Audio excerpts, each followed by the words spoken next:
au regard de la leçon politique du Burkina Faso, fortement soutenue par la communauté internationale, particulièrement par la France, dont nous saluons haut les prises de position fermes et sans ambiguïté sur les changements pour convenance personnelle des constitutions en Afrique, l'heure n'est plus aux approximations et aux schémas hasardeux de sortie de crise au Congo. Toute tentative de réforme constitutionnelle, tout dialogue, concertation ou autre initiative politique construite, orientée et maîtrisée par le régime de Brazzaville au détriment des intérêts supérieurs du peuple congolais pour créer dans l'opinion congolaise et internationale l'illusion d'une solution à la crise que le pays traverse n'auront aucun effet bénéfique pour la nation. Face à ce genre de situation, nous ne devons pas perdre notre temps à disserter, faire la philosophie sur la place de Paris, et nous n'avançons pas. Je propose une démarche simple et efficace. Il s'agit de regrouper toutes les forces de progrès autour d'un grand rassemblement. Le rassemblement est là. On donnera le nom qu'on veut. Et à travers ça, nous faisons un mémorandum. Vous êtes quand même sur la place de Paris. Je suis surpris que vous faites des réunions ici. Vous ne partez pas frapper à la porte des décideurs. La question du changement, c'est une question anticonstitutionnelle. Et nous savons que pour chaque référendum, le président doit se rapprocher de la Cour constitutionnelle qui doit statuer sur la constitutionnalité ou pas de la question référendaire. Et nous savons que pour ce qui est du changement, c'est une question inconstitutionnelle. Comme vient de dire l'ambassadeur Makomé, qu'il nous faut nous rapprocher des autorités ici, des institutions internationales, mais rapprochons-nous aussi des membres de la Cour constitutionnelle chez nous. Ils sont passants. Ils doivent être une vingtaine. Il faut que nous les interpellions eux aussi sur leurs responsabilités. Parce que si jamais demain, Sassou dit « je vais changer la Constitution » et que leur pose le problème sur la table, il faut qu'ils sachent que l'histoire retiendra leurs actes. Vous partez de Bétou jusqu'à Landelacaille. Quel est le sort réservé à tous les enfants congolais? Est-ce qu'aujourd'hui, au Congo, on peut parler de justice sociale? On n'en a pas. Est-ce qu'on peut parler du droit lui-même? On n'en trouve nulle part. Nous sommes dans un pays où une portion d'individus fait ce qu'il veut, et ce que nous voulons, c'est le changer. Changer, c'est-à-dire qu'il faut changer les hommes. Pour changer la société, il faut changer les hommes. Mais il faut aussi changer les hommes dans la mentalité. Comme nous le savons tous, l'unité nationale n'existe pas au Congo. Le tribalisme est très bien ancré, comme il a su le dire. Et moi, je pense que cette problématique doit être vraiment traitée dans le fond même. Parce que c'est une problématique qui nous handicape tous, même lorsque nous vivons à l'étranger. Aujourd'hui, si Denis Sassou Nguesso respecte l'ordre constitutionnel, qu'allons-nous faire? Parce que Compaoré n'a pas voulu le respecter. Mais chez nous, il peut rétro-pédaler. Après avoir tiré la leçon sur la question burkinabé, il peut se dire que tiens, bah c'est simple. La constitution, elle est claire. Moi, je la respecte. Le PCT gagne. Et après, qu'est-ce qu'on fait ici? Alors, comme nous arrivons à nous retrouver ici, étant des individualités, qu'est-ce que nous avons en commun? Qu'est-ce qui nous réunit ici? C'est chasser ce système-là. Et comment faire? Comment faire? Parce que quand on parle d'individu, vous savez, regardez ce qui s'est passé en Afrique du Sud. Quand vous avez un homme qui aime son pays, un homme d'État, mais Mandela a passé 27 ans, il est venu, il est resté 4 ans au pouvoir, il est parti. Voilà ce qu'il a laissé de positif au pays. Mais nous pouvons tenir des réunions comme ça. Mais tant qu'on n'aura pas quelqu'un qui, une vision, qui aime son pays, qui va entraîner des foules derrière, nous ne pourrons rien. C'est des incantations sans suite. Voilà, je vais vous dire ceci, que je ne sais pas, c'est oublier ou ne plus connaître ou ne pas se souvenir de ce que est capable de mettre en place M. Sassou, le pouvoir actuel. De quelle concertation parlons-nous?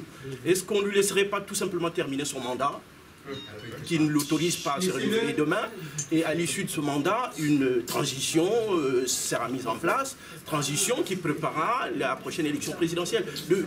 Pourquoi mettre en place une concertation aujourd'hui, lorsqu'on sait que M. Sassou est capable de soudoyer tout le monde et de mettre en place des manœuvres qui vont l'amener à être majoritaire à l'issue de cette concertation? Voilà, bref, donc je ne comprends rien, je tombe de nu là. Pour la Constitution, écoutez, moi, c'est connu, pour l'instant, on ne la touche pas parce que c'est la seule arme que nous avions pour ne pas encore faire de... 7 ans avec lui. Voilà.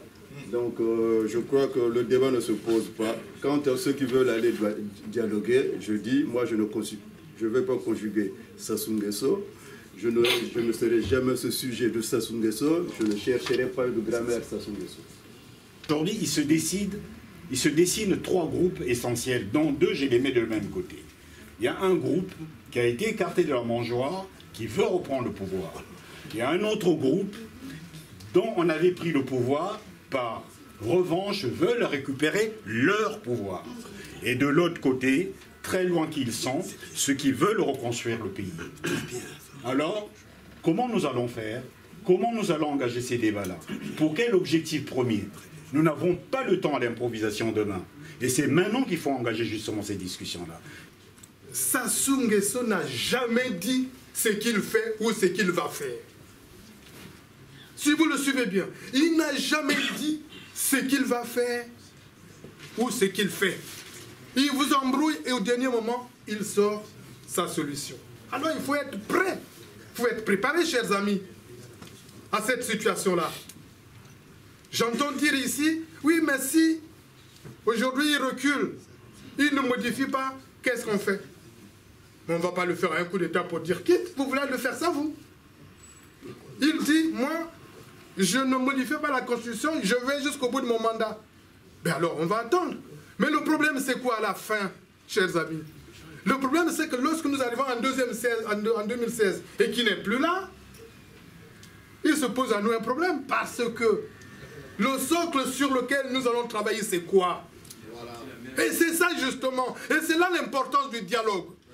C'est là l'importance du dialogue parce que lorsque nous nous retrouvons pour regarder ensemble ces solutions-là, alors nous aurons pris le temps d'examiner toutes ces questions-là, chers amis. Nous avons besoin de nous asseoir, de nous, d'abord entre nous, pourquoi pas, mais oui, et avec eux aussi. Et avec eux, mais oui, mais nous voulons construire, c'est pas seulement nous, nous voulons construire ensemble. Nous avons besoin de nous asseoir, nous avons besoin de nous parler, nous avons besoin de casser ces fossés qu'il y a entre nous, cette méfiance qu'il y a entre nous. Si nous pouvons aller loin, nous voulons aller loin, alors ce n'est que comme ça que nous pouvons le faire. Lorsqu'il sera parti, il faut bien qu'on s'asseye pour parler. C'est nous, on l'appelle les états généraux de la nation. États généraux dans tous les départements. L'éducation, la santé, le militaire, tout ne va pas. C'est ce que nous appelons nous asseoir pour cela. Malheureusement, je ne serais pas d'accord avec certains qui veulent s'asseoir avec M. Sassou Nguesso.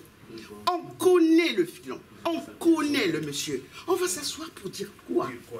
Moi, je veux qu'on s'asseye entre nous, qu'on s'asseye entre nous les Congolais pour débattre du vrai problème qui mine le pouvoir. Pour qu'un jour, lorsqu'il va partir, et j'espère qu'il va partir, moi je suis de celles qui ne veulent pas attendre 2016. Nous sommes les Congolais les plus bêtes depuis que le Congo il a commencé. Pourquoi je le dis? Parce que c'est simple, moi je m'appuie sur tout simplement la façon de parler qu'il y a dans notre pays, de l'Est à l'Ouest, du Nord au Sud.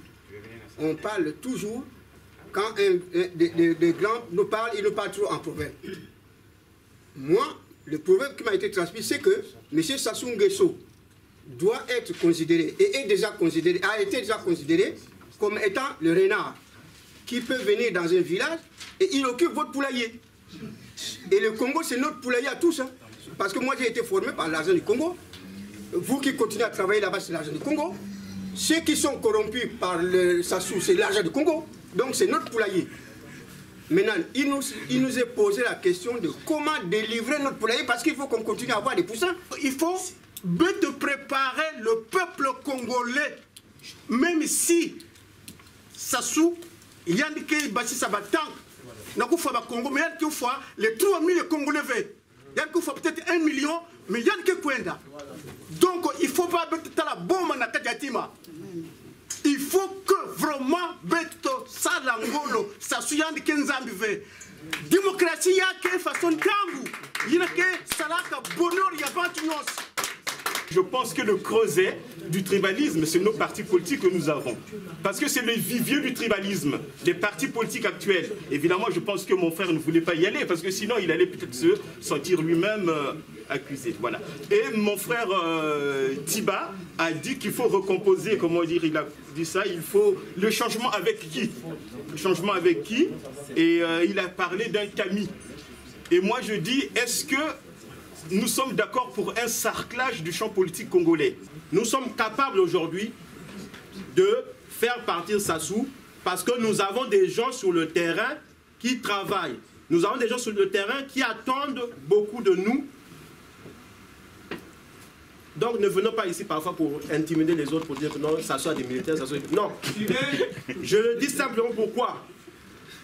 Parce que nous sommes ici, ma commune l'a dit, nous voyageons. Nous avons été aux États-Unis. Tout ce qu'on nous a fait comprendre aux États-Unis, tout ce qu'on nous a dit aux États-Unis, c'est ce qui s'est passé au Burkina Faso. Vous voyez? Donc il y a des gens qui travaillent. Et pour le Congo aussi, il y a un schéma. Pour le Congo aussi, il y a un schéma. Que nous ne devons pas régner. Laissez-le finir, pardon. Que nous ne devons pas régner. Bien. Excusez-moi s'il vous plaît, je voudrais juste revenir sur le dialogue.